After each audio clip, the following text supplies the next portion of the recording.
कार्यक्रम अन्नदाता सुनिए सब बहन भैया ने रिसाले भाई की राम राम।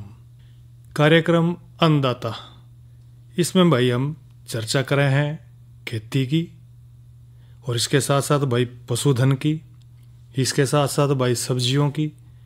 पर भाई आज जो हम बात लेकर आए हैं वो है भाई कि जो बाजरा है ना, और अधिक पैदावार उसकी किस डाल लेनी है, किस तरह लें, किन किन बातों का हमें ख्याल रखना पड़ेगा, यह बात कर रहे हैं।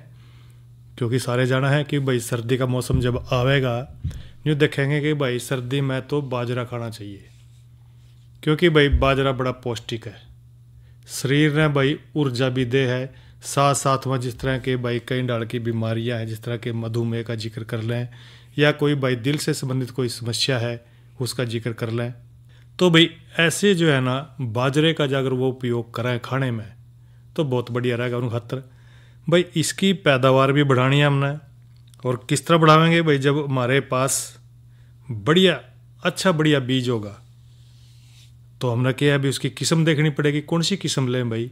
क्योंकि भाई न्यू तो कहेगा मिलने तो रहे अभी बढ़िया किस्म दे दे, लेकिन जब हम उसका नाम लेंगे भैया हमने कौन सी किस्म चाहिए, बढ़िया कौन सी है, ज़्यादा पैदावार कौन सी दे है, कितने दिन में यह पक जाएगी, जब यह सारी जानकारी हमारे पास होगी तो हम भाई बाजरे का चुनाव करेंगे कि हमने कौन सी किस्म का लेना है। तो उन्नत किस्मों का जिक्र करें तो भाई संकर या भाई उन्नतशील जो किस्म है उनका ही हमने चुनाव करना चाहिए, क्योंकि चुनाव करते समय हमने कहीं डाल की जो बातें हैं ध्यान रखनी पड़ेंगी। एक तो भाई जड़ा बाजरे की खेती केवल बारिश पर निर्भर करा है, और भाई हल्की दोमट मिट्टी है वहाँ पर, तो जिस तरह के देखा है उसमें जो किस्म लेनी है हमने HHB 67 संशोधित, या एक और किस्म है HHB 197 या भाई HHB 68, ये संकर किस्म ही आपने लेनी है और इन्हीं का चुनाव करके आपने इसकी बिजाई खेत में करनी है। जो किसान भाई देसी बाजरा लगाना चाहा है या भाई ज़्यादा कड़वी सोचा है कि ज़्यादा कड़वी मिल जाए हमना वो लेना चाहा है, तो उन्होंने भाई HC 10 या HC 20 का चुनाव करना चाहिए। क्योंकि भाई देर की बिजाई के लिए केवल जो है ना इस बात का ध्यान रखना है कि हमने कौन सी जो किस्म है उसका चुनाव करना है। जड़ा भाई पानी की जो है ना मात्रा सही है, ज़मीन उपजाऊ है, और वहाँ पर भाई HHB 94 या भाई HHB 117 या HHB 146 या भाई HHB 197 का प्रयोग करना चाहिए। इसी तरह भाई HHB 197 संकर किस्म के जो सिट्टे हैं उन पर जो ब्रिस्टल यानी कि जो कांटे से वो निकल जाए हैं, जिसके कारण भी जो पक्षी है ना उन्होंने नुकसान बिल्कुल नहीं पहुंचा सकते। पर जो है ना इसमें कुछ सचेत क्रियाएं का भी ध्यान रखना पड़ेगा, क्योंकि जहाँ पर भाई सिंचाई और संसाधना की बात करें तो वहाँ पर देखा है कि कई बार वो कमी हो जाए, वहाँ पर पौधों की संख्या लगभग जो है ना 70,000 से 80,000 पौधे प्रति एकड़ होने चाहिए, जो कि भाई 45 सेंटीमीटर लाइन ते लाइन और 12 सेंटीमीटर भाई पौधे ते पौधे की दूरी गेला हमने प्राप्त की जा सका है इनकी किस्म। और लेकिन भाई सूखे या जो असमायिक जो वर्षा वाले जो क्षेत्र है हमारा उनमें लगभग जो है ना ये 60,000 से 65,000 पौधे प्रति एकड़ सीमित रखनी चाहिए। क्योंकि भाई अगर इस तरह कई बार न्यूज भी पता लग जाए, कई बार खेत में जो है ना कुछ पौधे मर जाए, खेत खाली हो जाए, तो भाई उसकी जगह हमने नए पौधे लगाने पड़ेंगे और छोटी सी नर्सरी लगा के, यानी कि लगभग 3 सप्ताह के बाद उसकी रोपाई जो खाली जगह रह गई थी ओढ़ा उन्हें लगा देना चाहिए, और बारिश वाले दिन इनकी बिजाई और लगाने चाहिए ये। फिर भी बाद में जो है ना लाने के बाद थोड़ा सा उसमें हल्की सा जो है ना सिंचाई कर दें तो सही रहेगा। और क्योंकि कई बार देखा है कि जो भाई जो संसाधन वाला जो हमारे क्षेत्र है, यानी कि वहाँ पर 50 किलोग्राम नत्रजन 25 किलोग्राम फास्फोरस प्रति एकड़ हमने जो है ना उर्वरक की मात्रा का प्रयोग करना चाहिए। और भाई कई बार देखा है कि जो सूखे हैं, सूखी जगह है जहाँ जो सूखे खेत हैं, सूखी ज़मीन है जहाँ, उनमें जो है ना 16 किलोग्राम जो है ना नत्रजन 8 किलोग्राम फास्फोरस की सिफारिश करी जाए है। और भाई पूरी फास्फोरस या आधी नत्रजन भाई बिजाई के समय अपना देनी है, और जो शेष बच जाएगी भाई नत्रजन वो 30 दिन के बाद जब फुटाव होना शुरू हो जाए उचित नमी होने पर जो है ना इसका प्रयोग आपने करना है। सिंचाई की जरूरत वैसे तो भाई बाजरा में कमी पड़ा है, क्योंकि सिंचाई जो है ना फुटाव, फूल आना या दाने की जो दुधिया अवस्था हो जाए तो बारिश न होने पर जरूर करनी चाहिए। एक बात और है, जब हम इसका भाई बिजाई करेंगे तो हमने एजेटोबैक्टर का जो बीज उपचार है इस विधि से हमने करना चाहिए। और खरपतवार नियंत्रण के लिए भाई अपना 400 ग्राम एट्राजिन 50% सक्रिय तत्व या बुआई या जमाव के बाद या भाई 20 से 25 दिन के बाद एक निराई गुड़ाई सबसे अच्छा इसका प्रबंधन है। और मूंग को भाई बाजरा के साथ आपने बोना है तो भाई 6 किलो बाजरा 3 किलो मूंग इस ढाल से वो भाई बो सके हैं। भाई रोग भी आ जाए कई बार देखा है बाजरे में, पर उसका उपचार भी करना बड़ा ज़रूरी है, क्योंकि वैसे देखा जावा है तो भाई बाजरे में कई डाल के रोग आ जाए हैं, जिस तरह के डाउनी मिल्ड्यू का जिक्र करें। इस रोग के लक्षण क्या हैं कि जो पत्तियां हैं या जो बालियां हैं उनके ऊपर देखने मिलेंगे, और बीमारी जो है ना जमते पौधे के ऊपर आनी शुरू हो जाए और पत्तियां पीली पड़ जाएंगी। और इसके जो निचली सतह है उस पर जो है ना फफूंदी की तरह जो कपास जैसी जो है ना वो दिखाई देगी। और सिट्टे जो है ना खासकर देखा है वो पूरी तरह हरे रंग की पत्तियों की तरह के जो गुच्छे हैं उनमें बदल जाएंगे। और इसके उपचार के लिए भाई जिस तरह हमने बताई थी वो दवाई डाउनी मिल्ड्यू के लिए उसका आपने प्रयोग करना पड़ेगा। क्या बताई थी हमने, एट्राजीन, वो लेनी पड़ेगी। और भाई कई बार कंगियारी रोग भी इसमें देखने मिला है। रोग वाले सिट्टों में भाई कुछ चमकीले और गहरे हरे दाने दिखाई देंगे, ये दाने फूल के मोटे हो जाएंगे और इसके अंदर जो है ना काला पाउडर भरा होगा।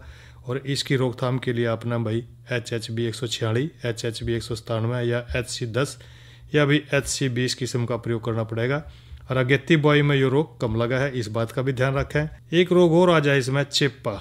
जिस तरह के जो जिनके ऊपर ये जो सिट्टे हैं उनमें जो है ना शहद जैसा चिपचिपा सा पदार्थ जो है ना निकलना शुरू हो जाए है, हाथ लाकर देखने से पता लगेगा। इसके स्थान पर भाई कई बार देखा है जो काली भूरी जो बालियाँ सी भी और जिन्हें चेप्पे के पिंडे के हैं इस तरह जो है ना वो देखने में नजर आवेंगी।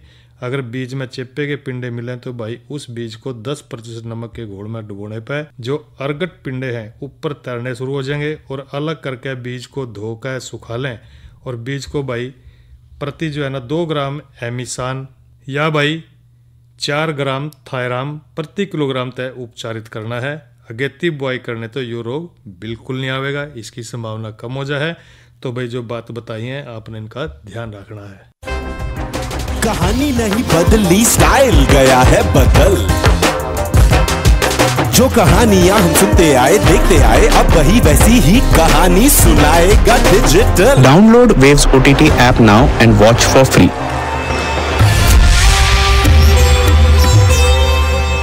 और भाई ईब करेंगे मौसम का जिक्र। आज का अधिकतम तापमान रहा भाई वो रहा 36 डिग्री सेल्सियस, न्यूनतम तापमान 29 डिग्री सेल्सियस। और कल भी भाई इसी तरह का मौसम बना रहने की संभावना है। कल भी अधिकतम तापमान 36 डिग्री रहेगा और भाई न्यूनतम तापमान भी 29 डिग्री बने रहने की संभावना है। और कल के कार्यक्रम का जिक्र करें तो भाई कल है दिन शनिवार और कार्यक्रम रहेगा किसान वाणी। इसमें नई फसल नई उमंग में हम बात करेंगे दलहनी फसल मूंग की बिजाई पर, और साथ में जानकारी देंगे भाई प्राकृतिक खेती में कि प्राकृतिक कीटनाशक भाई हंडी खाद किस तरह बनानी है और किस तरह भाई खेत में उसका प्रयोग करना है, इस विषय में जानकारी देंगे। और भाई ईब लेंगे थोड़ा सा अंतराल और फिर करा रहे हैं भाइयों का मनोरंजन। एक जमाने से कहानी है सुना रही आकाशवाणी, फिर आया एंटरटेनमेंट का रेवोल्यूशन जब कोने कोने पहुंचा दूरदर्शन।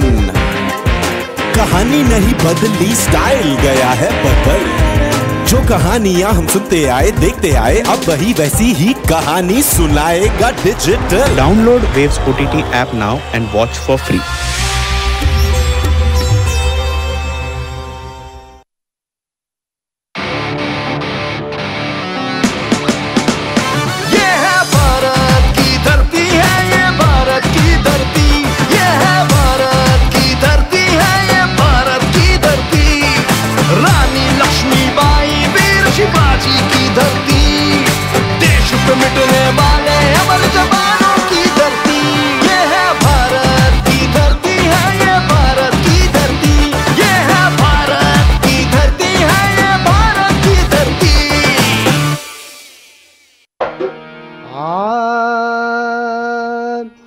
उल्टी गंगा पहाड़ चढ़ा दी, उल्टा चले पानी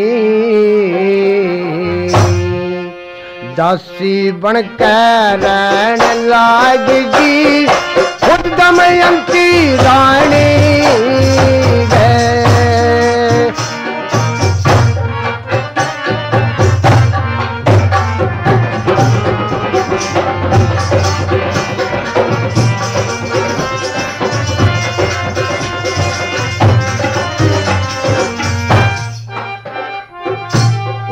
बनखंड के मैं झाड़ झूंड मन ना फिर का देखे थे अपने सिर पर खाट पिलन कदे ना धर के देखे थे ना धर के देखे थे सो मत के पानी के कदे ना भर के देखे थे दसियारे काम कदे मन ना कर के देखे थे ना कर के देखे थे झाड़ू बवारी उठ सवेरा सबकी टल बजानी दासी बनकर रहन लागी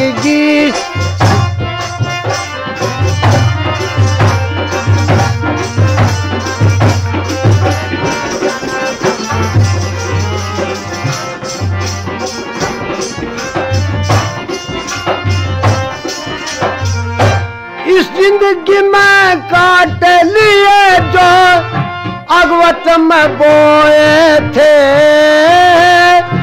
इतने गरे दुख के झगड़े ना कला झोए थे कदे ना कला झोए थे मैं माराई बोझ बिराने अर्गिज न ढोए थे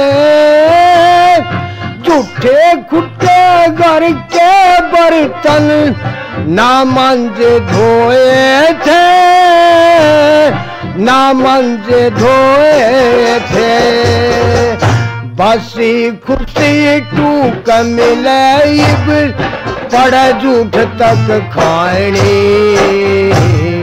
बसी बढ़कर रहन लागी खुद दमयंती रानी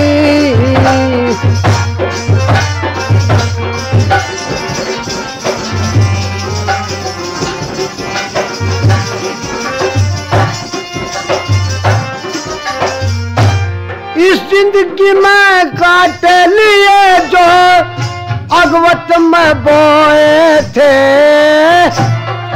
कई कई पिंग नवारी थे सो सुधरती मैं प्राणपति की ज्यादा प्यारी इस कारण दुख भरती मैं इस कारण दुख भरती मैं खैर कष्ट भी सहना पड़ जाए सबने अणसर दी मैं दिन रात ना चैन पड़े खुद बंदी बन फिरती मैं बंदी बन फिरती मैं फिर भी सुननी पड़े रोज मन ओछी मंदी बाणी दासी बनकर रहन लागी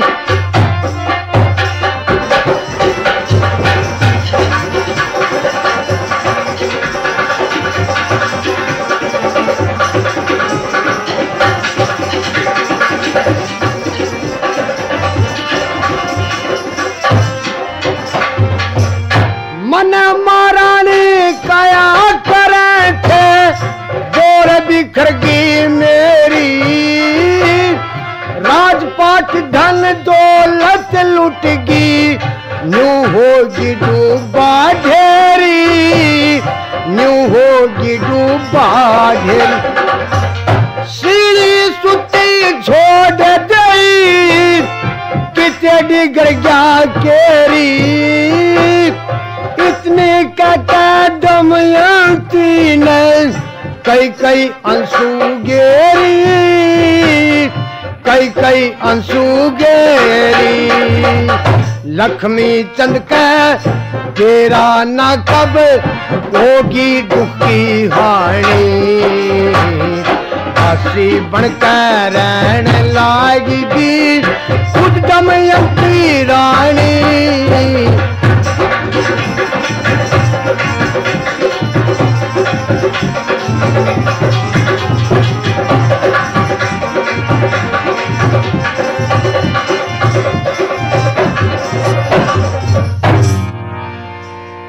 भैया ने ये तो सुना लोकगीत, गायक कलाकार थे ज्ञानी राम। और भाई आज की नसीहत में बात करेंगे खरीफ फसलों की, बरानी फसलों की पैदावार कैसे बढ़ानी है। क्योंकि किसान भाई देखे कर रहे थे भी जो पानी जहाँ पहुँच गया वहाँ तो फसल बढ़िया हो रही थी, पर भाई खेत जो है ना कई बार ऊंचे नीचे हुए थे, बड़ी समस्या रह रही थी पानी की। क्योंकि भाई बारिश के पानी में बस आ सका था, बाकी ट्यूबवेल गिला ऊंचे नीचे खेतों में पानी देना बड़ी समस्या रहती। तो आज भी देखा है कि जो ज़मीन है हमारी खेती करने लायक है उसका 25% भाग भाई बरानी खेती में आवा है। और इस करके जो बरानी जो फसल है उनमें उगाना, क्योंकि बरानी जो एरिया है या क्षेत्र है हमारा फसलों के लिए, उस बड़ी एक समस्या है उसमें। वो तो एक जुआ है भाई, खेती हो भी सके ना भी हो सके। तो पर भाई कई बात इस तरह हो जाए, एक तो ओड़ा जो है ना नमी का सही उपयोग नहीं होता, या भाई किसान हैं जो खेती कर रहे हैं वैज्ञानिक ढंग से खेती नहीं करते। इस तरह कई समस्या हैं बरानी खेती में। और फसल और किस्मों का भाई कई तरह बड़ी तरह चुनाव नहीं करते। बारिश का जो पानी है उसका सही संरक्षण करना जरूरी है, वो नहीं करते। तो इस तरह जो है ना कई बार खेतों में सोचा है कि ज़्यादातर खरपतवार हो जाए, बढ़ दे रहे हैं खरपतवार, नहीं सोचे हैं भाई ये तो घास के काम आ जाएंगे। देखो ऐसा नहीं है, ये भी एक समस्या रहा है। कीट और बीमारी पर नियंत्रण बिल्कुल नहीं करते हैं, या पोषक तत्वों का उपयोग नहीं करते। तो इस तरह जो है ना इन कारणों जो फसल की पैदावार है ना बहुत कम हुआ ओड़ा। तो उसके लिए हमने कई बातें ध्यान रखनी पड़ेंगी, क्योंकि जो हमने एक तो जो बरानी खेत है उनमें उन्नत विकसित विधियाँ देखनी पड़ेंगी कौन सी हैं। एक तो उड़ा भाई जो समुचित जल संरक्षण करना पड़ेगा, क्योंकि जो समुचित जल संरक्षण है भाई सफल बरानी खेती की कुंजी है। क्योंकि कई ग्राम भाई अधिकतर बरानी जो क्षेत्रों में खेती का आकार जो है ना ऊंचा नीचा हुआ है, क्योंकि जो ज़मीन है उसको एक तो समतल करना चाहिए, एक तरह कर लें।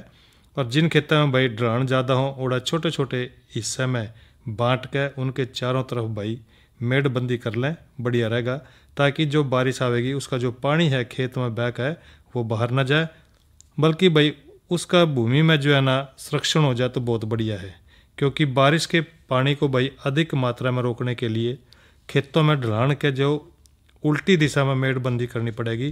क्योंकि खेत की जो हद है या भाई मोटी मेड़ है उनके ऊपर अगर सरकंडे लगाने तय जो मेड़ हैं भाई ज्यों की त्यों बनी रहेंगी। क्योंकि जो गर्मी के मौसम में खेती में कई तरह देखे हैं कि जो 3 साल में एक बार गहरी जुताई करने तय मिट्टी के जो जल धारण करने की या जल सोखने की जो ताकत है एक तो वो बढ़ जाएगी। और खरीफ फसल की जो बिजाई तय पहला भाई 2-3 बार देसी हड़ते या हैरो तय जुताई कर लें, क्योंकि जो ये जुताई आपने मानसून के शुरुआती सीजन में कर लेनी है, बारिश आवेगी जल्दी कर लें तो बहुत बढ़िया रहेगा। और इसमें भाई कई तरह देखा है कि एक तो दूसरी बात यह इसमें उपयुक्त किस्मों का अपने चुनाव करना है। भी इस बरानी जो खेती है इसमें कौन सी किस्म लें हम, किस तरह फसल बढ़िया मिलेगी। तो जिस तरह बाजरे का जिक्र कर लें हम, तो एक तो HHB 67 किस्म है संशोधित, ये बो सको हो, या HHB 94 बो सको हो, HC 10 या HC 20। मूंग भी ले सके हैं हम S9। और भाई लगभग जो इसकी औसत उपज है मूंग की जिस तरह के 618 किलोग्राम निकल जाए है 1 एकड़ में है। और लोबिया है CS 88 है, तिल है हरियाणा तिल नंबर 1, ये भी 442 किलोग्राम के करीब निकल जाए है। इस तरह भाई आपने चुनाव करना है बढ़िया किस्मों का। और एक बात और है इसमें जो उपयुक्त पौधे हैं उनकी संख्या का भी ध्यान रखना है। भाई हमने कितने पौधे लगाने चाहिए हमारे। तो किसी भी फसल की पैदावार जो है ना भाई पौधों की संख्या के ऊपर निर्भर करा है। अगर भाई और पौधे जो है ना संख्या उन सही है फिर तो देखो अच्छी उपज होगी। लेकिन कई बार देखा है कि जो पौधों की संख्या पैदावार ना बढ़ावा है, तो भाई इसके लिए अपना रीजर सीडर द्वारा बिजाई करने की जो है ना सफलता मिली है। बाजरे की बिजाई के तुरंत बाद यदि बारिश हो जाए तो ज़मीन पर पपड़ी बढ़ने की संभावना बहुत ज़्यादा हो जाए, तो भाई ये पौधों की संख्या को भी प्रभावित करेगी। तो इस करके भाई आपने ध्यान रखना है। एक बात और है भाई, उचित पोषक तत्वों का भी प्रयोग करना पड़ेगा। कई बार नहीं सोचा है कि भाई छोड़ भी हमने के लोड है जो होगी हो जाएगी, क्योंकि कई बार जो किसान भाई है पोषक तत्वों का प्रयोग नहीं करते, जिससे जो पैदावार है काफ़ी कम मिलने की संभावना रहा है। जबकि भाई इन क्षेत्रों में नमी के साथ साथ पोषक तत्वों की कमी भी हो जाए है, क्योंकि बाजरा है, पोषक तत्वों की मात्रा कितनी देनी है बाजरे की बिजाई के लिए भाई? 16 किलोग्राम नाइट्रोजन, 8 किलोग्राम फास्फोरस प्रति एकड़ देनी है आपने। ग्वार मूंग मोठ बोरे हैं तो 8 किलोग्राम नाइट्रोजन, 16 किलोग्राम फास्फोरस प्रति एकड़ देनी है भाई। तिल बोरे हैं तो 15 किलोग्राम नाइट्रोजन प्रति एकड़ देनी है। तो ये बातें भी आपने याद रखनी पड़ेंगी। और भाई इसके साथ साथ जिस तरह के खरपतवार नियंत्रण है वो भी भाई यो देखने में आया। कई बार किसान भाई इन इलाके में जो खरपतवार है उसको बढ़न देवा है, बढ़ जाने दो भाई, होने दो पैदा, जिस तरह फसलों को मिलने वाले जो मुख्य तत्व हैं और भाई उसकी जो नमी है पौधे की वो ये खरपतवार ले ले हैं, जिससे पैदावार के ऊपर असर पड़ा है। तो बरानी खेती जो है ना भाई, इन पर काबू पाने के लिए जो है निराई गुड़ाई का भी आपने विशेष ध्यान रखना पड़ेगा। क्योंकि अगर हम भाई निराई गुड़ाई का ध्यान रखेंगे तो भाई किस तरह करेंगे, तो जो भाई पहिए वाला जो कसोला है ना वो ले लो, चल रहा है आजकल, उस तरह कर सके हैं। क्योंकि खरपतवार तो नष्ट करने हैं अपना, साथ साथ में जो नमी और पोषक तत्व हैं इनको भी सुरक्षित रखना है, उसमें बड़ी सहायता करेगा। दूसरा पौध संरक्षण भी करनी है, क्योंकि भाई जो पुरानी फसलें हैं आदमी के साथ साथ अगर हम भाई कीट या बीमारियों की भी पसंद आ जाए, और इन फसलों को बचाने के लिए भाई हमने समय के साथ साथ भाई पौध संरक्षण करना भी बड़ा जरूरी है, जिससे अच्छी पैदावार आपको मिल सका है। तो अपना ये छोटी छोटी सी बातें हैं भाई खेती में, इनका ध्यान रखना है। अगर किसान भाई इस तरह की बातें ध्यान रखेंगे तो अच्छे जो पुरानी क्षेत्र है उसमें अधिक पैदावार ले सका है। और भाई एक जानकारी ये करेंगे भाइयों के लिए साझा एक और कर लें। चारे की कमी के समय भाई पशु आहार कैसा हो, चारे की कमी हो जाए, कई बार देखा है गर्मी आ जाए या भाई सूखा पड़ जाए तो उस टाइम जो है ना चारा मिलना कम हो जाए। और तो आपने क्या करना है भाई, या एक तो तूड़ी का ध्यान रखना है, पुराली है या ज्वार है या बाजरा है, इसकी कड़बी है, ये ऐसे जो है ना चारे हैं जिन पर पशुओं को निर्भर रहना पड़ेगा। इन चारों में पोषक तत्वों की मात्रा बहुत कम हो जाए, प्रोटीन की, खनिज पदार्थ की या विटामिन की, वो तो जो है ना नहीं के बराबर हो जाए इसमें।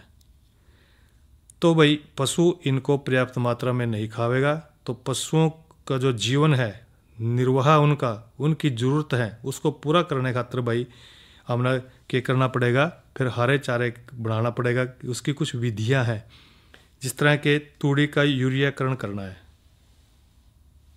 यह विधि है, यह विधि बहुत सरल है। इसके लिए अपना किसी उपकरण की जरूरत नहीं पड़ेगी। इसमें प्रयोग होने वाला क्या है, मुख्य तौर पर भाई यूरिया भी जो सभी किसान भाइयों के पास आसानी से मिल जाए। 100 किलोग्राम तूड़ी के उपचार के लिए अधिकतम 4 किलोग्राम यूरिया और 65 किलोग्राम पानी की जरूरत पड़ेगी। 4 किलोग्राम यूरिया को लगभग 65 किलोग्राम पानी में अच्छी तरह से घोल लें। इस घोल को 100 किलोग्राम तूड़ी में हाथों गिला या स्प्रे मशीन से भाई छिड़क के अच्छी प्रकार से मिलाना है, और फिर इसको भाई एक ढेर लगा लें, कूप की तरह इकट्ठा कर लें। और इससे ज़्यादा जो है ना तूड़ी का इस्तेमाल करना हो तो उसी मात्रा में भाई यूरिया का प्रयोग आप इकट्ठा कर सको हो। और इसके बाद इस ढेर को प्लास्टिक की चादर से ढक के चारों ओर से भाई मिट्टी से दबा देना चाहिए, ताकि उसमें हवा इस तूड़ी के संपर्क में ना आवे।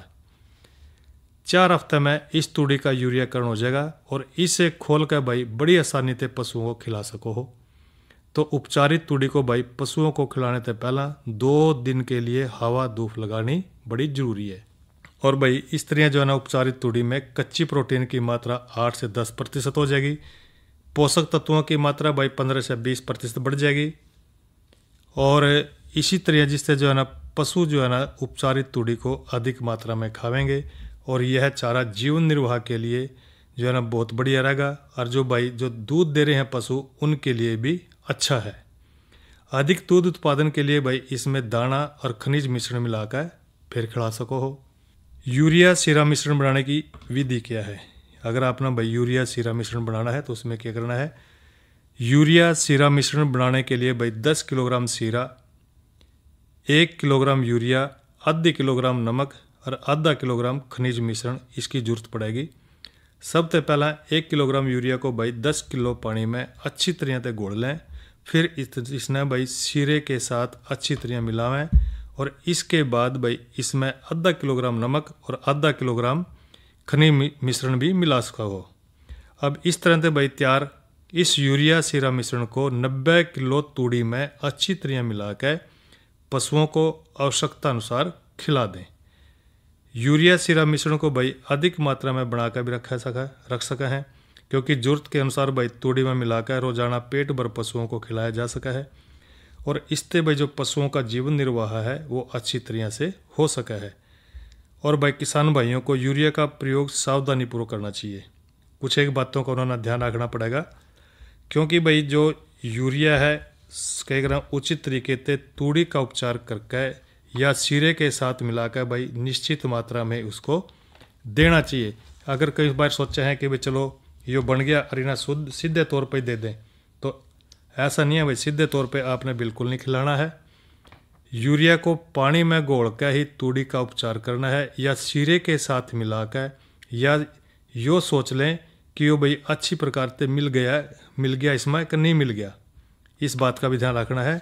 सर्दियों में भाई सीरा गाढ़ा हो जाए तो इस करके भाई मिलाने से पहले थोड़ा सा इसने गर्म कर लें। यूरिया सीरा मिश्रण कभी भी जो है ना पशु को न पिलाना है। ताज़ा पानी उचित मात्रा में समय पर पशुओं को पिलाना है। और भाई पशुओं का जो सामान्य जो उनका आहार विधि है बदलनी पड़ेगी, धीरे धीरे ये काम करना पड़ेगा। यूरिया सीरा मिश्रित जो तूड़ी है या यूरिया उपचारित तूड़ी का प्रयोग धीरे धीरे बढ़ाना पड़ेगा। सामान्य जो चारे हैं, दाने हैं, इनकी मात्रा भी धीरे धीरे कम करनी चाहिए। 10-15 दिन के बाद ये मिश्रण भरपेट खिला सको हो। तो भाई जहाँ हरे चारे की कमी हो वहाँ भी भाई इस विधि का प्रयोग करना बड़ा जरूरी हो सका है और आपके जो पशु हैं इसको बड़ी आसानी से खा लेंगे। तो भाई इसके गिल्ला ही कार्यक्रम जो हमारा अन्नदाता है वो संपन्न हो रहा है। भैया से ले इजाज़त। अच्छा भाइयों, राम राम।